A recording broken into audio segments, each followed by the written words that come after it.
हम लोग बात करते हैं आज अपने प्रतिशत के अगले कॉन्सेप्ट पर और अगले तरीके पर, ठीक है। और जो लोग नए व्यूवर्स हैं इस चैनल पर वो पिछले वीडियो को जरूर देखें, जिससे आपको पूरे कॉन्सेप्ट क्लियर हो के आएंगे और इससे आपका क्या रहेगा, स्टेप बाय स्टेप आपको चीज़ें समझ में आएंगी। क्योंकि धीरे धीरे चीज़ें जो है बढ़ रही हैं, है ना। लेवल क्वेश्चंस का बढ़ रहा है और सोल्यूशन का मेथड भी धीरे धीरे अल्टीमेट होता जा रहा है ना।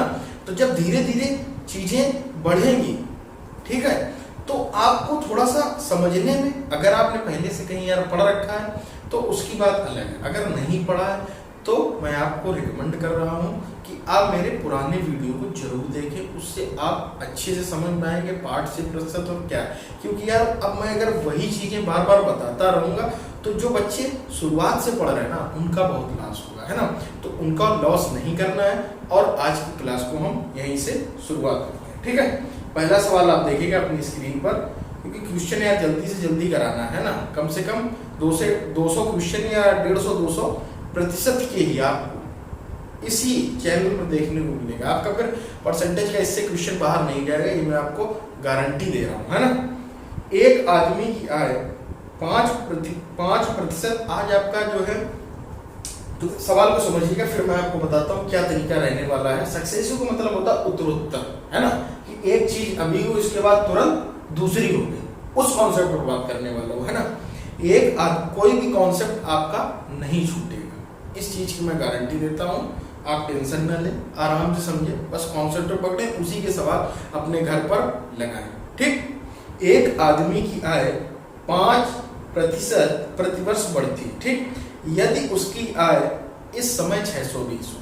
प्रेजेंट टाइम उसकी कैसी है, 620। आज से 2 वर्ष बाद उसकी कितनी होगी, ठीक मेरे भाई, बात को समझिए। एक आदमी की आय है, आय वैसे आप लोग सवाल पढ़ चुके हैं ना, तो वहां पर आपने कॉन्सेप्ट को समझा था, किस तरीके से काम हो रहा, किस तरीके से प्रतिशत और पार्ट का गेम हो रहा था, है ना। तो यहाँ पर भी समझते हैं। एक आदमी की आय थी 5% प्रतिवर्ष बढ़ती है, मतलब सालाना जो है प्रति साल, ठीक है, उसकी 5% बढ़ती। आज की जो करंट सिचुएशन, सपोज दैट आपके पास अभी कितने 100 रुपए है, ठीक है, और मैं आपसे कहूं कि आपने अगर इस कंपनी के साथ 1 साल काम किया तो आपको अगले वर्ष 5% बढ़कर मिलेगी, फिर उसके अगली वर्ष और 5% बढ़ के मिलेगी। ये कहना चाह रहा, ठीक, तो ये कहना चाह रहा है ना।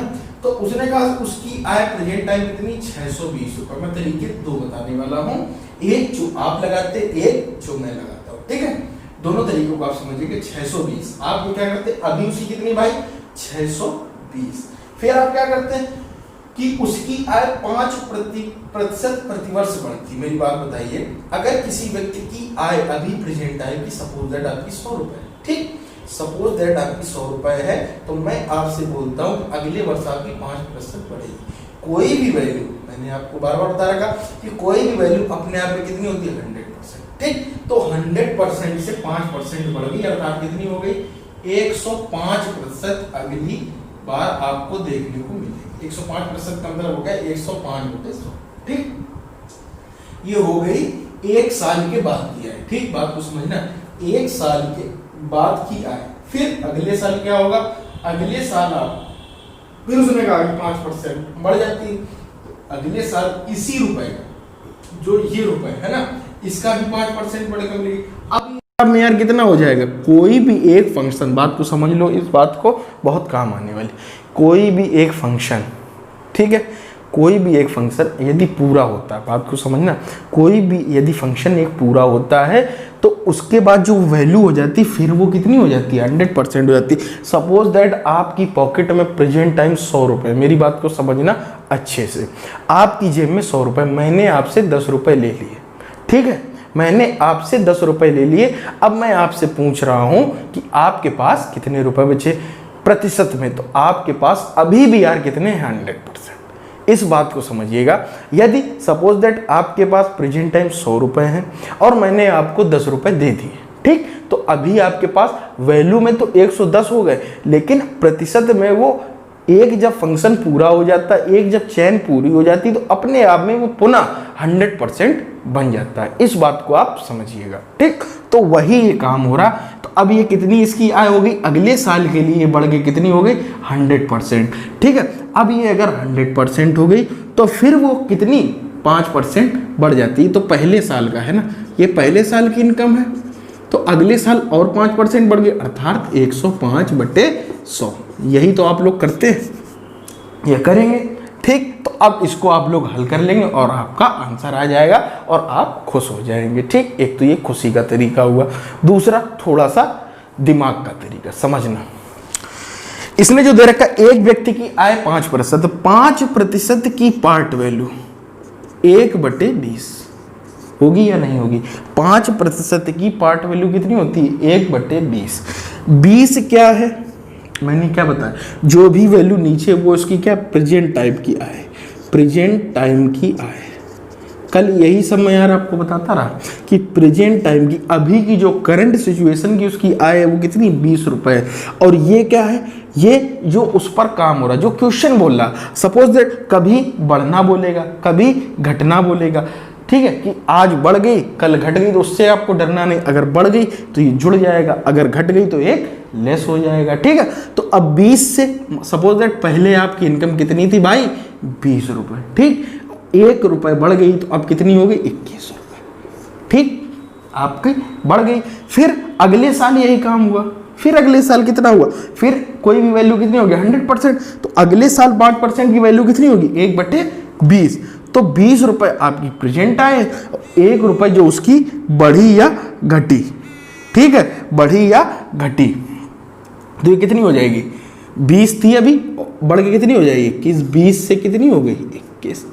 बस आपको इतना करना है। क्या करना है, 20 से 21, ये कितने की है यार, लिख देता हूं, पहले साल की। फिर एक ये फंक्शन पूरा हो गया, उसके बाद ये दूसरे साल।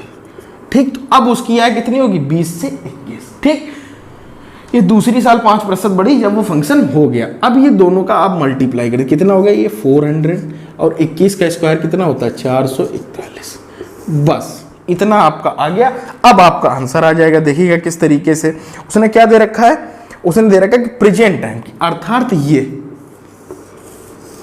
प्रेजेंट टाइम की उसने दे रखी है और उधर की आपसे पूछी है 2 साल बाद की उसकी आय कितनी होगी। अर्थात हमें पता है कि 400 बराबर उसने दे रखा है कितना, 620 रुपए।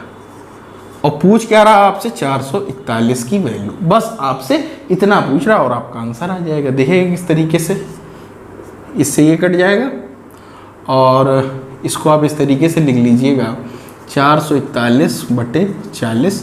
अब इसको यार आप सॉल्व कर लीजिएगा, तो 2 से कट जाएगा, 20 आ जाएगा। यहाँ पर देखिएगा 31 और 2, 5 लास्ट में डिजिट, 110% बनना है, 683.55 या इस तरीके से कोई भी एक आंसर आ जाएगा। अब इसको सॉल्व कर लीजिएगा। ठीक है, लेकिन मेन जो बात को समझिए, कॉन्सेप्ट को समझिए। ठीक है, अब आपको लग रहा हो कि सर ने ये कर दिया 20 से 21, 20 से 21, 400, 441, बड़ा आसान है, धीरे से, कोई दिक्कत नहीं है। यहाँ पर ये पहले साल को सब समझ गए। वही काम यार आप यहाँ पर भी कर रहे थे। यहाँ आपको अगर समझ में आ गया तो ये भी समझ में आ जाना चाहिए। देखिए क्या, अगर इसको यार छोटा कर दो, इसको क्या करो, छोटा कर दो, देखो क्या हो रहा, 5 से कटेगा, ये कितना आ गया, 21/20। हुआ या नहीं हुआ? काम यार आप भी वही कर रहे हो और काम वही भी मैं भी कर रहा हूँ, लेकिन एक सिस्टमेटिक तरीके से कर रहा हूँ जिससे आपको सवाल लगाने में कम समय लगे। बस मैं ये चाह रहा हूँ आपको जो समय लगता है वो कम लगने लगे, कैलकुलेशन आपकी आसान हो जाए। ठीक है, तो आप इसको भी काट दीजिए, कितना हो जाएगा, 21/20। अर्थात आप कर क्या रहे हैं, देखिएगा, 620 × 21/20 और × 21/20। इस 400 का इसमें भाग दोगे ना, ठीक है, तो यही 400 बराबर तो 620 के था, वही काम तो वहाँ बनना। देख लीजिएगा, 620 × 441/400, वही काम हो रहा है कि नहीं। तो इस तरीके से सवाल को समझिए। अब जो अगला मेथड मैं बताऊंगा सीधे पार्ट से, और उसको भी मैं अच्छे से समझाऊंगा जिससे आपको समझ में आए। ठीक है, अगले क्वेश्चन की तरफ चलते हैं। उम्मीद करता हूं कि आप लोगों को ये समझ में आया होगा। अगर नहीं समझ में आया तो दूसरे सवाल में समझने का प्रयास करिए, कोई जल्दबाजी वाली बात नहीं है ना, क्योंकि देखो अच्छे बच्चों को तो सारे टीचर पढ़ा देते हैं ना। वही बात की एक कहावत कही गई है ना कि जो घोड़ा है ना, ठीक है, उसको तो सब दौड़ा लेते हैं, गधे को अंदर हौसला लाओ कि वो भी घोड़ा बन सकता है, वो भी दौड़े, तब मजा आता है ना।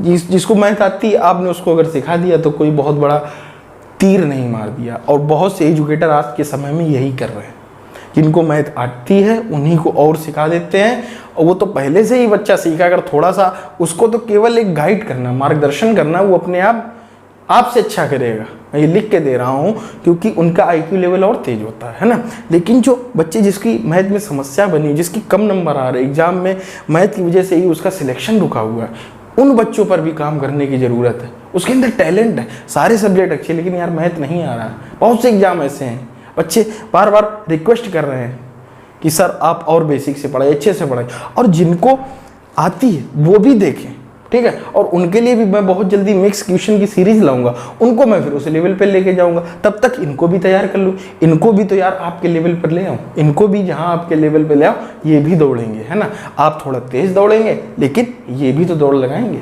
ठीक है। तब मजा आती है गेम में, जब बराबर। ये मतलब नहीं कोई भी एक रेस चालू होती है, सपोज दैट आप एक बंदे को सबसे आगे खड़े कर दें, एक को सबसे पीछे, तो उससे मजा नहीं आएगी, है ना। कम से कम यार उस बंदे को बीच में तो खड़ा करो, कम से कम फाइट तो दे, कुछ लोगों को क्रॉस तो कर सके, है ना।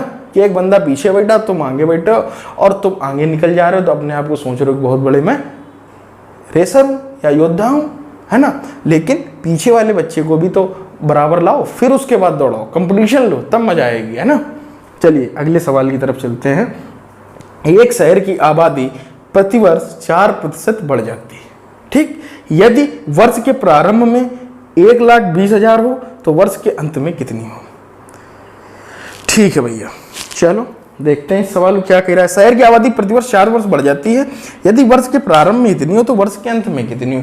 वर्ष का प्रारंभ अर्थात जनवरी समझ लीजिए, ठीक है, कि जनवरी में इतनी थी और आपसे दिसंबर में ये पूछ रहे हैं, कोई दिक्कत नहीं, उससे तो कोई दिक्कत नहीं, ठीक है। तो आप वर्ष के प्रारंभ में कितनी थी? 1,20,000, 1,20,000 थी, ठीक है, 1,20,000 थी। और शहर की आबादी कितनी बढ़ गई? 4% एक साल बाद बढ़ गई, अर्थात कितना? 100% कोई भी वैल्यू होती है तो कितनी हो जाएगी? 104/100, इसका मान निकल देगा, आंसर आ जाएगा, ठीक है। कोई बात नहीं, इससे भी आंसर आ जाएगा, लेकिन अब इससे देखिए, अब 4% की वैल्यू कितनी है? कितनी होगी? 1/25 होगी या नहीं होगी? ये क्या है? जो उसकी करंट सिचुएशन है, जो उसकी जिससे तुलना हो रही है, जिसकी वो बात कर रहा है ना। ये समझ लीजिए कि पहला महीना है, ठीक है। तो पहले महीने से लास्ट महीने तक होने के लिए क्या हुआ? 4% की वृद्धि होगी। वृद्धि का मतलब ये 1 रुपये बढ़ गया, अर्थात क्या होगा? कितना हो जाएगा? 25 से कितना हो गया? 26। अगर बढ़ रहा तो 26, अगर घट रहा तो 25 से 24। तो प्रेजेंट टाइम कितनी है? तो 25 प्रेजेंट टाइम अर्थात ये, ठीक है। और कोई भी कंडीशन अप्लाई होने के बाद तो ये, ठीक है। तो बाद की जनसंख्या ये होगी, अर्थात आ गया 25 बराबर 1,20,000 के, और आप 26 बराबर निकाल दीजिए। अब किस तरीके से आप करेंगे इसको देखिएगा। 25 से इसको काट दीजिएगा, 25 चौको कितना हो जाएगा? 100, और 25 अट्ठे 248 आ गया। 8 संग 48, अच्छा जिसमें 8 हो वही है इसका आंसर होगा। अब करने का तरीका देखिए, मैं बताने को यार और भी तरीके बता सकता हूँ इसी सवाल को करने के लिए। अब आप सोच रहे होंगे कि कैलकुलेशन से कैसे बचा जाए। कैलकुलेशन के भी तरीके होते हैं यार, पूरी कैलकुलेशन थोड़ी ना करनी है। क्या पूरी कैलकुलेशन करने पड़ेंगे? 25 बराबर इतने के 26 बराबर इतने गुणा कर रहे हैं। एक बात बताइए, मेरी बात को समझिएगा बहुत अच्छे से, कि एक बात बताइए, इसमें जो है जो आंसर आएगा 26 का इंटू हो के आएगा कि नहीं आएगा? आप बताइए। 1,20,000 इंटू 26/25, यही तो ये चीज़ लिखी है। आप मुझे बताइएगा, यही तो ये चीज़ लिखी है, ठीक है। तो इससे तो ये कट जा रहा, इससे तो इसका कोई फर्क पड़ना नहीं। लेकिन यहाँ पर एक चीज़ देखिएगा, ये 26 लिखा हुआ, 26 किसका किसका मल्टीप्लाई होता है? 13 इंटू 2 का होता है या नहीं होता है? आप बोलेंगे यस होता है सर, कि 13 इंटू 2 का मल्टीप्लाई होता है 26। अर्थात 13 कैसी संख्या है?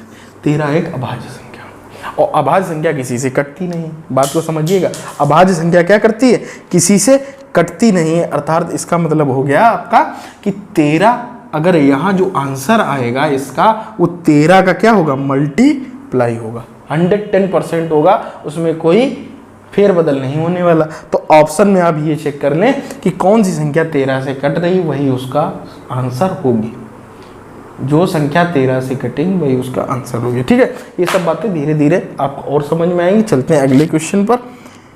अगला क्वेश्चन उसने दे रखा, एक कस्बे की जनसंख्या 64,000 है। ठीक है, एक कस्बे की जनसंख्या कितनी है? 64,000 है। प्रतिवर्ष 10% की दर से बढ़ रही है। सालाना जो उसकी वृद्धि है यार कितनी है? 10% की दर से निरंतर बढ़ रही, 3 वर्ष बाद जनसंख्या। देखो, एक तो ये जो आप तरीका लगा रहे हैं, इस तरीके से कुछ बच्चे लगाते हैं। एक बच्चों को फार्मूले बहुत याद कराए जाते हैं, है ना। फार्मूले क्या याद करा, इसको चक्रवृद्धि ब्याज की तरीके से लगा, जबकि यहाँ चक्रवृद्धि ब्याज का कोई काम ही नहीं है। a बराबर P1 + R/100n कहते हैं, इस तरीके से लगा लो और आंसर आ जाए। यार उससे भी आंसर जाता, मैं ये नहीं कह रहा हूँ कि नहीं आता है, आता है। क्यों फार्मूले रटा रहा है? वैसे भी उसको एडवांस में या मेंसुरेशन में इतने फार्मूले खुद ही हो जाते हैं, नंबर सिस्टम में फार्मूले हो जाते हैं। नंबर सिस्टम में भी मैं फार्मूले नहीं बताने वाला हूँ आपको। जो आपको एवरेज निकालते हैं, इसमें बड़ा आसानी से कॉन्सेप्ट को समझिएगा और आपको बड़ा आसानी से समझ में आ जाएगा। ठीक है, देखिए क्या कह रहा है। एक कस्बे की जनसंख्या 64,000 है। अभी करंट जो सिचुएशन है उसकी कितनी है यार? 64,000। 64,000 है। प्रत्येक वर्ष 10% की पार्ट वैल्यू कितनी हुई? 1/10।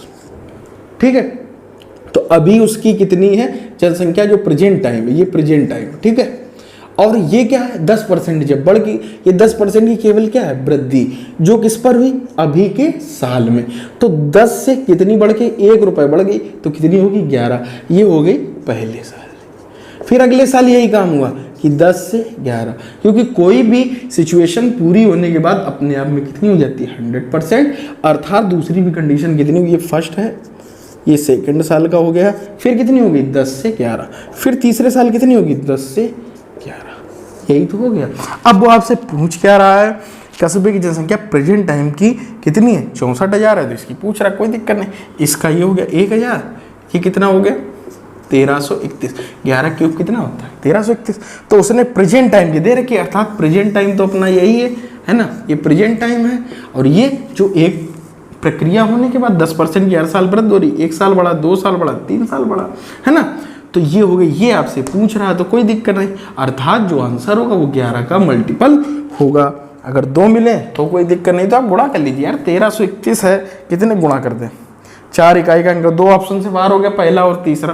देखिएगा 1331 है, 1000 का मतलब 1000 हट गया, 64 का केवल गुणा होना। ठीक है, मतलब ये होगा कि 1000 बराबर 64,000 की, तो 1331 बराबर कितने होगा, यही तो निकालना है। तो 1000 बराबर, तो 3 जीरो से 3 जीरो खत्म, इसका मल्टीप्लाई होना। तो वही तो मैं बोल रहा हूँ, है ना। थोड़ा सा डायरेक्ट करने की आदत डालिएगा, ये practice makes a man perfect. Okay, तो आप जब तक प्रैक्टिस नहीं करेंगे तब तक मजा नहीं। मैथ में प्रैक्टिस होनी चाहिए। धीरे धीरे आप देखते होंगे यार, मैंने कुछ बच्चों को देखा, कॉन्सेप्ट उसे ये भी आता है, सब आता है, लेकिन क्या तो कैलकुलेशन लेंदी कर देते, पूरा गुणा करेंगे, सब करेंगे। नहीं करना है, नहीं करना। अब आप यहाँ पर देखिएगा, 1 का अगर 4 में गुणा होगा तो कितना आएगा? 4। अर्थात इकाई का अंक इसका सदैव कितना रहेगा? 4। और वो ऑप्शन में किस में है? पहले और तीसरे में तो है ही नहीं, तो वो कर दीजिए आप ऑप्शन से बाहर। ठीक, अब बचे 2, उसमें से आप ये देख लीजिए कौन सा 11 से कट रहा है, तो वही आंसर होगा। ठीक है, इस तरीके से आप आसानी से कर लीजिएगा। अगले सवाल की तरफ बढ़ते हैं। एक नगर की आबादी, समझिएगा थोड़ा सा, अब स्पीड पकड़ेंगे, है ना, क्योंकि 3 से 4 सवाल हो गए, इसमें मैंने बहुत अच्छे से आपको समझा दिया है। अब उम्मीद करता हूँ कि आप लोगों को समझ में आ गई होगी। अगर किसी को नहीं समझ में आ रही तो आप व्हाट्सएप ग्रुप में चैट या उसके माध्यम से भी संपर्क कर सकते हैं। ठीक है, ये आपका नंबर हो गया। अब मैं सदैव यहाँ पर व्हाट्सएप नंबर लिख दिया करूँ, जिसमें एक ग्रुप चल रहा है मैथ वॉरियर्स के नाम से, उस पर आप चैट या उसके माध्यम से अगर कोई डाउट होती है, इफ़ एनी डाउट, वैसे मैं डाउट कोई छोड़ता नहीं हूँ, जिससे आपको कोई कन्फ्यूजन, अगर कन्फ्यूजन हो जाती ना तो क्या करना, वीडियो को पॉज कर देना, उसके बाद रिवाइंड करके उसको पुनः देखना। ठीक है, तो उससे क्या रहेगा, आपको एक एक चीज़ें क्लियर हो जाएंगी। ठीक, किसी नगर की आबादी 5% प्रतिवर्ष बढ़ती है तो 3 वर्ष के अंत में उसकी आबादी कितनी होगी, जबकि उसकी शुरू की आबादी 8 है। 5% की 5% की पार्ट वैल्यू कितनी होगी? 1/20, और उसकी निरंतर बढ़ रही है, बढ़ती। ये मेन इसका जो की पॉइंट है, की पॉइंट का मतलब जो उसकी जान है सवाल की, वो क्या है कि 5% प्रतिवर्ष बढ़ती, कभी दे देगा यहाँ पर घटती, घटती के भी सवाल आपको अभी देखने को मिलेंगे, तो वो भी आप समझ लीजिएगा, है ना। अगर बढ़ती हुई कह रहा तो आप बढ़ा दीजिए, मतलब ऐड कर दीजिए, घटाने कह रहा तो आप घटा दीजिएगा, ठीक है। तो 20 है, तो 20 से कितनी हो गई 21, ये हुई पहले साल। दूसरे साल कितनी होगी 20 से 21, क्योंकि एक कंडीशन कोई भी पूरी हो जाती तो दूसरी कंडीशन जब चालू होती तो वो अपने आप में फिर क्या हो जाती 100%, ठीक। तो 20 से 21 फिर तीसरे साल भी हो गई। ये कितना आ गया 8000, और ये कितना आ गया 9261। इस सवाल में तो कुछ करना नहीं, यही तो दे रखा उसने, प्रेजेंट टाइम का यही तो है, और ये आपसे पूछा अर्थात 9261। कभी कभी अगर यार इसी सवाल में अब मैं आपसे अगर क्वेश्चन कर दूं, कहीं आपको देखने को मिल जाए, आपसे पूछे, क्या पूछे कि प्रेजेंट टाइम उसकी अभी कितनी 8000 है, ठीक, और बढ़कर कितनी बढ़ी, मतलब उसकी जो जनसंख्या थी वो आपसे अगर इसका डिफरेंस कभी पूछ दे कि बढ़कर मतलब 3 साल में कितनी बढ़ी, ठीक है, तो आप बताएंगे 1261। वैल्यू में कितने लोग बढ़े, 1261 की जनसंख्या बढ़ी, बस तभी तो 9261 हुआ, ठीक है। ऐसे समझिएगा, ये अभी आपका क्या है मूलधन, तभी तो इसमें चक्रवृद्धि ब्याज का फार्मूला लग जाता है, ये मूलधन है। ये आपका है मिश्रधन, क्योंकि बढ़कर उस पर काम हो रहा है ना, ये मूलधन है, ये मिश्रधन है, बीच का क्या होगा ब्याज, तो ब्याज ही होगा वो, है ना। तभी वहां पर इस सवाल में बहुत से एजुकेटर क्या करते, a बराबर P1 + R/100 लगा देते, लेकिन उसकी लगाने की कोई जरूरत नहीं, ठीक है। चक्रवृद्धि ब्याज भी मैं इसी तरीके से करता हूँ, बड़ा आसानी से यार हो जाता है, कोई दिक्कत नहीं, ठीक है। चलिए अगले सवाल की तरफ बढ़ते हैं। अगला सवाल उसने क्या दे रखा है, अगला सवाल यार उसने बोला है किसी जनपद में, देखिएगा बहुत, ठीक है, आपको देखने में कुछ लोगों को सरल भी लग रहा हो तो यूट्यूब की अपनी स्पीड का एक ऑप्शन होता है, वहाँ से आप बढ़ा सकते हैं। अगर आपको स्पीड हल्की सी स्लो लग रही है तो आप बढ़ा सकते हैं, ठीक। एक जनपद, किसी जनपद में रहने वाले व्यक्तियों की संख्या 64,000 है, ठीक।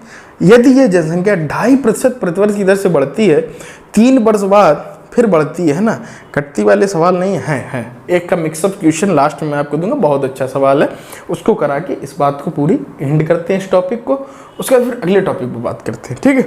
किसी जनपद में रहने वाले व्यक्तियों की संख्या 64,000 है, यदि ये जनसंख्या 2.5% वार्षिक की दर से बढ़ती है तो 3 वर्ष बाद वहाँ रहने वाले व्यक्तियों की संख्या हो जाएगी।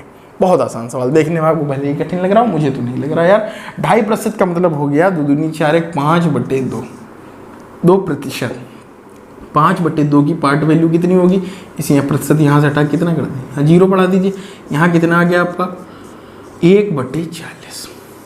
ये उसकी करंट सिचुएशन है। उसके बाद ये क्या हुई, वृद्धि हुई या कमी, कभी कमी होगी, ठीक है। तो 40 से कितना हो गया पहली साल 41, ठीक, 3 वर्ष बढ़ रही, तो फिर अगले साल कितनी होगी 40 से 41, फिर अगले साल कितनी होगी 40 से 41, 4 चौको 16 चौको 64, अर्थात 64 ही तो दे रखा, और इधर आपसे ये पूछ रहा, तो 441 × 41 इसका गुणा कर लीजिए, वही इसका क्या हो जाएगा आंसर। करंट सिचुएशन उसने दे ही रखी 64, 3 वर्ष बाद कितनी होगी। अब देखिए, अब ऑप्शन से किस तरीके से यार अलग किया जाए, ऑप्शन का एलिमिनेशन पद्धति में बीच में बताता जा रहा हूँ, और जब मैं मिक्स क्वेश्चन इससे कराऊंगा तो आपको ऑप्शन से भी करना सिखाऊंगा, जिससे क्या यार कभी सपोज दैट आप एग्जाम में यार बैठते होंगे, आपने क्या फील किया कि यार ये सवाल मुझसे हो जाए, लेकिन यार प्रेजेंट टाइम नहीं हो रहा, आपको नहीं आ रहा, हिट नहीं कर रहा, माइंड में हिट नहीं कर रहा, कोई दिक्कत नहीं, आप हमेशा एक और ऑप्शन तैयार रहिए। आप उल्टा चलिए, आप पहले जब कक्षा 8 में पढ़ते थे मेरे भाई, तो आप देखते थे एजुकेटर क्या कराते थे, आपके जो शिक्षक गण थे वो क्या कराते थे, उत्तर की सवाल उन्होंने पूरा करवा दिए, ठीक है, और फिर वो यार क्या करवाते थे, उत्तर की जांच। क्यों करवाते थे, वो कहते थे एक बार देखना भी है, उत्तर की जांच करके अपना सवाल चेक करके दिखाओ, पहले तो सवाल लगाओ, फिर उसके बाद उत्तर की जांच उसी सवाल के नीचे हल करके दिखाओ कि उत्तर की जांच, अर्थात पीछे से सवाल को उठा के करना है कि सही है या गलत है, तो आपको बिल्कुल श्योरिटी हो जाएगी। तभी कहा जाता है कि यार मैथ में 100% श्योरिटी के चांस रहते हैं। इसी कारण जैसे कि आप सवाल को आगे से नहीं तो पीछे से भी कर सकते हैं, दोनों तरीके होते हैं। अगर सवाल इधर से सही तो पीछे से भी सही होगा, उल्टा चला दीजिए, है ना। तो वही कॉन्सेप्ट यार इसमें ऑप्शन का तरीका, तो वो तरीका भी काम करता है। देखिए किस तरीके से, यहाँ पर आपने देखा कि 64,000 है और वहाँ पर भी 64,000, वैल्यू सेम है, और आपने ये देखा कि यहाँ पर इकाई का अंक देखिएगा 1 1 1, अर्थात इकाई का अंक इससे कितना आएगा 1 आएगा या नहीं आएगा, आप बोलेंगे हाँ ठीक, इकाई का अंक एक है, किस ऑप्शन में इकाई का अंक एक? आप बताइएगा केवल किसमें? तीसरे और चौथे में है, आपका पहला और दूसरा ऑप्शन से बाहर हो गया। इस बात को समझिए मेरे भाई, किस तरीके से ऑप्शन से बाहर किया जाता है क्वेश्चन को, ठीक है। तो आप देखिए पहला और दूसरा ऑप्शन से बाहर हो गया, बचा हमारा तीसरा और चौथा। अब तीसरे और चौथे में 41 एक कैसी संख्या है? अभाज्य संख्या। 1 से 100 तक कितनी अभाज्य संख्या होती है मेरे भाई? 25, ठीक है। तो 41 क्या केवल 25 है? बुद्धि क्या काम, 35 कर दो उनका तुरंत। 41 दिखा तो आपने अब 41 का अगर ये मल्टीप्लाई है तो कहीं ना कहीं 41 का फैक्टर इसमें रहा होगा, तो जो संख्या 41 से कट जाए वही इसका आंसर होगी, ठीक है। अब पूरा गुणा करने की आपको कोई जरूरत नहीं, पूरा गुणा करने की आपको कोई जरूरत नहीं, ठीक। कई तरीके का आपको कॉन्सेप्ट देखने को मिले, जनसंख्या की वृद्धि, घटना और किस तरीके से सवाल को घुमाता है। उम्मीद करता हूँ कि ये क्लास आपके लिए बहुत बेनिफिशियरी होने वाली है, क्योंकि जनसंख्या से रिलेटेड सवाल आपके एग्जाम में अक्सर देखने को मिलते हैं। आप लगाने को कोई भी यार तरीका लगा सकते हैं। मैंने 1 2 3 4 तरीके आपको बता दिए। एक तो बेसिक मेथड हो गया जिसको आप 100 पर कैलकुलेट करते हैं, एक हो गया आपका a बराबर p 1 + r/100 पावर n, वो भी आप लगा सकते हैं। एक ऑप्शन से भी आप जा सकते हैं और एक पार्ट का भी मेथड है, उससे भी आप जा सकते हैं। तो आपको मैंने 4 रास्ता बता दी। Choice is yours, you can solve any type of questions. Okay, मिलते हैं अगले वीडियो में, तब तक के लिए जुड़े रहिएगा मैथ वॉरियर्स।